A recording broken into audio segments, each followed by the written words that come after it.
Okay, like so many other cars with a back like this, it assembles snow when you're driving in sleet or snowy weather. So this one is no exception, but it was kind of expected. Still no problem. Wipers, back wipers are nice. Okay. Definitely winter time.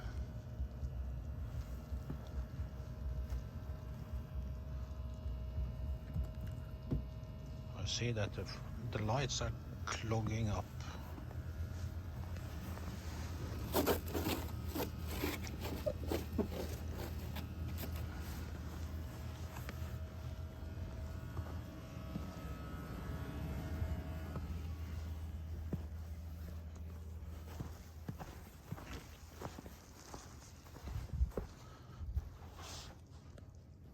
And yeah, the car is definitely dragging some snow. Drives very well. I have Michelin studded tires, 20-inch. I asked for 18-inch, but that was difficult to get somehow.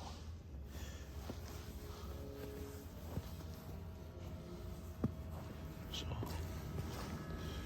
otherwise, no.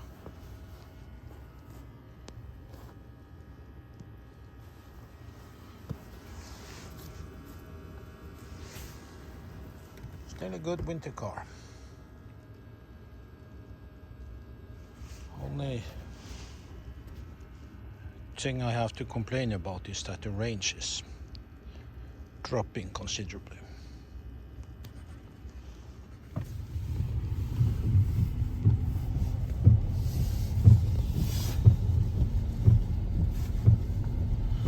Ho ho, winter and snow.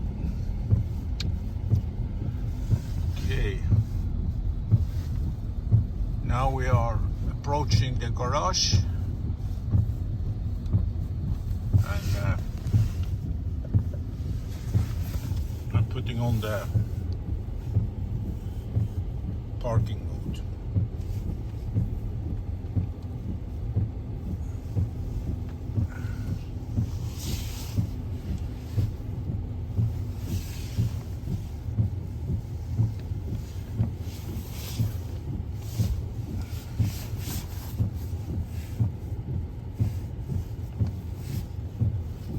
One thing really good about this system is that, in spite of having a relatively small garage, I have full control of what's going on. So now I just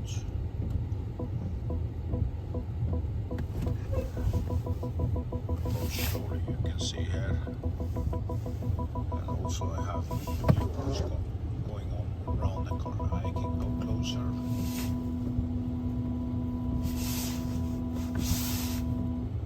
And now I am as close as I should go. And also it's not visible on the display right now, but I have painted a red stripe that I have to cross over to be on the safe side. Also, there are sensors that prevents the garage door from closing in case the car is not all in. And one thing I really like about this car is the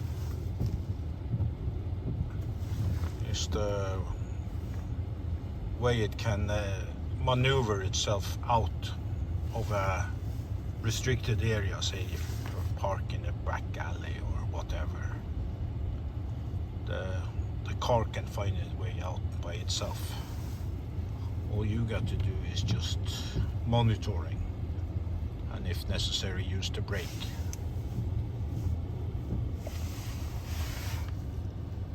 now it comes up with a solution for the way out, and it will follow the old tracks back out.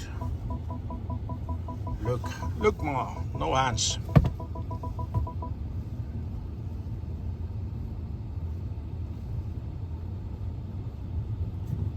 Just follows my old track. Easy peasy. I can even get out on the road by using this system. Very good.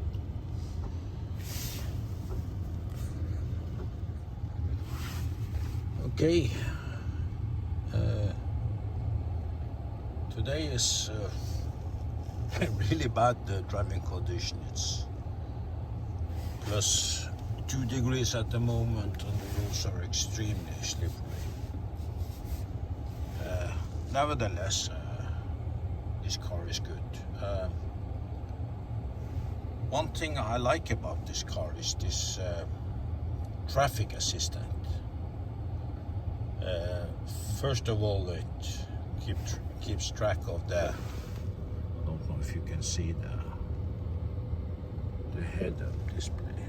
It's quite difficult, but it keeps track of the traffic signs and adjusts the speed automatically when it's engaged. For winter driving, I prefer to drive it manually myself. Simply keep it off, but on summer condition it's excellent, but not perfect. I noticed that there is a new roundabout near the city now, and it doesn't know that. So when we come to this roundabout, if I have a car ahead of me and it disappears out of range for the sensors, the car will just give gas, and that's a bit annoying. Also, on the way to the city there is a tunnel 3 kilometers long, and at the end of this tunnel there is this very large curve. Nothing dramatic, and somehow the car reduces speed and wants to stop. This curve is no problem, but the car don't understand it. And besides, this is there are 2 lanes in each direction, so no big deal. Before that, there is an area where they some years ago altered the speed limit from 70 to 80 kilometers, but somehow the car thinks it's still 70 kilometers there.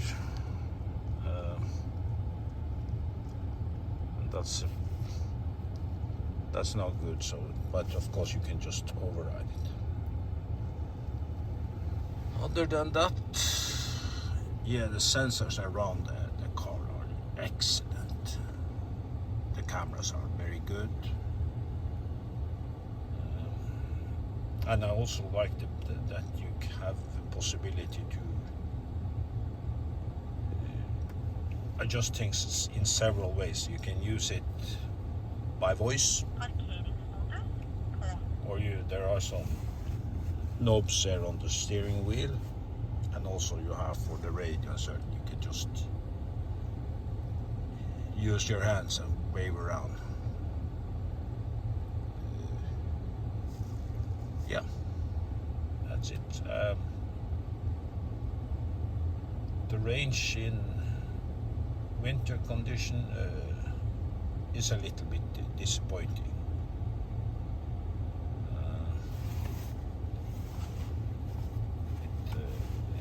When it's 300 kilometers at 80% from in summertime 50 to 20 degrees, and suddenly it drops considerably down to 230. Not that it's any problem for me, because I usually don't go for rides that are longer than to town and back. That's 60, 70, perhaps 100 kilometers if I do a lot of shopping there. But other than that, no problem. Can't think of anything else at the moment that I would like to add to it. Yeah, during my ownership of the cars, there have been a number of recalls. They want to update things. I have a feeling that they, due to the situation in the world, they haven't got the right quality of parts in some cases. What have been changed, the software have been updated 3 or 4 times. The telematic sensor has been changed. Something with the steering as well. Nothing serious, but and of course it's for free. What annoys me a little bit now is that there is a part that I have been waiting for now almost 2 months, and BMW are simply not able to obtain it. I understand from my dealer that there are 2 persons on the waiting list, and has now been for a month, and they don't have it in Sweden, which is a warehouse for BMW, and they don't have it in Germany. That's a pity. Okay, things don't happen overnight, but waiting for a part in more than 2 months, it's no good. That I have to complain about. Nothing serious, but still. A new car, you expect it to be 100% fixed. And of course, I understand also that new models, they have certain issues in the beginning of production. That's just about any car that has come out. But still, 2 months waiting, no good. So, and of course, well, it's nothing compared to Skoda Enyaq, for instance, where there have been people that ordered their cars more than a year ago. And then the war in Ukraine broke out, and suddenly they couldn't get the wiring for the car because that was made in Ukraine. BMW have, as far as I know, don't have any of those issues, but still. So, just end it there. Will I recommend the car? Yes, I will. It's very good. A few words to round this review of my iX40 off. I did a test on the 11th of December where I charged the car up to 100%. Estimated the range was 283 kilometers, and the temperature outside was -7 degrees. That is, of course, based on my habits, driving, heating in the car, and so on. So, okay, not too bad. I have a feeling if I try to drive that far, the range will increase as the battery gets warm and I can switch off all the heating in the car.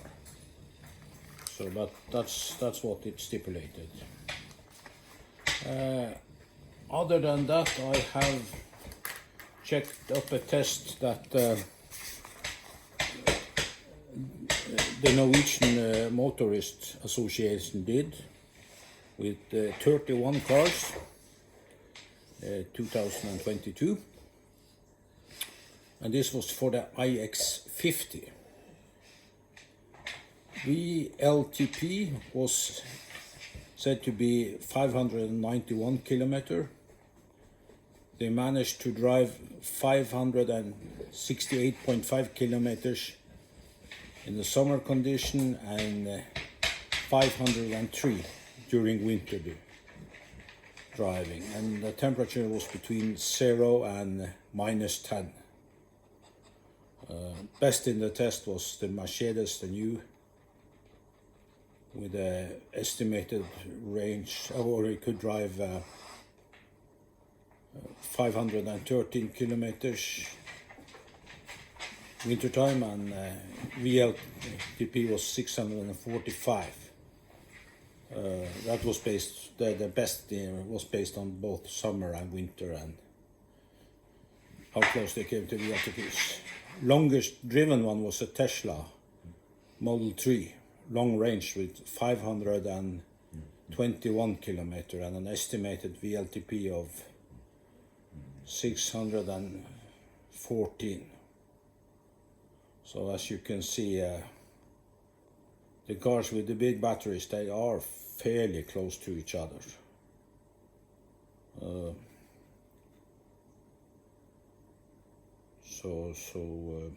Yeah. Another issue I just discovered yesterday was that my the display for multimedia and so on, it froze. I have a suspicion that it was due to software update and it was just too much information coming through. Later that day when I returned to the car, everything was back to normal, so I have a feeling that it's due to some update from BMW. Being 3 days after Christmas, I guess that's natural. If they want to do some update, they will do it before any big holiday or in between big holidays. Now it seems to be okay again. If it reoccurs, I will of course take it up with the dealer, but I don't think it's an issue. It looks, I've seen it before on computers when they just got too much to work with, they freeze. I used to